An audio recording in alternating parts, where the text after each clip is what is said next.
राधे राधे दोस्तों, आप सभी का स्वागत है आपके अपने चैनल व्रत पूजन और कहानियाँ में। मैं आज आपको कार्तिक माह में सुनी जाने वाली आंवला नवमी की व्रत कथा सुनाने वाली हूँ।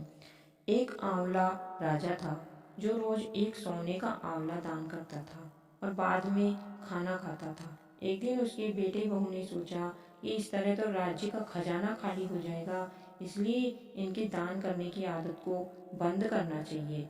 फिर राजा का पुत्र आया और राजा से बोला, आप सारा धन लौटा देंगे, इसलिए आप आंवले का दान करना बंद कर दो। तब राजा रानी व्याकुल मन से उजाड़ में जाके बैठ गई। राजा ने आंवले का दान नहीं किया, इसलिए खाना भी नहीं खाया।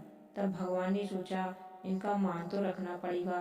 तब भगवान ने सपने में कहा कि तुम उठो, तुम्हारी पहले जैसी रसोई हो गई है और आंवले का वृक्ष लगा है, तुम दान करो और जीम लो। तब राजा रानी उठकर देखा तो पहले जैसे राजपाट हो गए और सोने के आंवले वृक्ष पर लगे हुए थे। तब राजा रानी पहले की तरह आंवले का दान करने लगे। वहाँ पर बेटे बहू के घर अन्नदाता का बैर पड़ गया। आसपास के लोगों ने कहा कि जंगल में एक आंवलिया राजा है, सो तुम वहाँ चलो तो तुम्हारा दुख दूर हो जाएगा। वे वहाँ पर चले गए। वहाँ पर रानी अपने बेटे और बहू को देखकर पहचान गई और अपने पति से बोली कि इन दोनों से काम तो कम कराएंगे और मजदूरी ज़्यादा देंगे। एक दिन रानी ने अपनी बहू को बुलाकर कहा कि मुझे सिर सहित नहला दो। बहू सिर धोने लगी तो बहू की आंखों में आंसू निकलकर रानी की पीठ पर पड़ गए।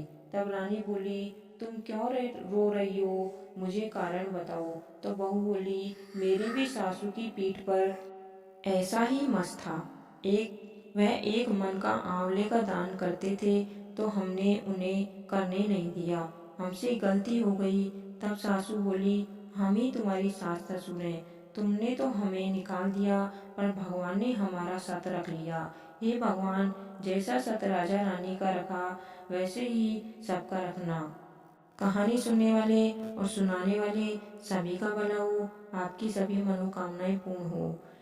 कार्तिक की और कहानियाँ सुनने के लिए चैनल को अभी सब्सक्राइब करें। धन्यवाद। आपका दिन शुभ हो।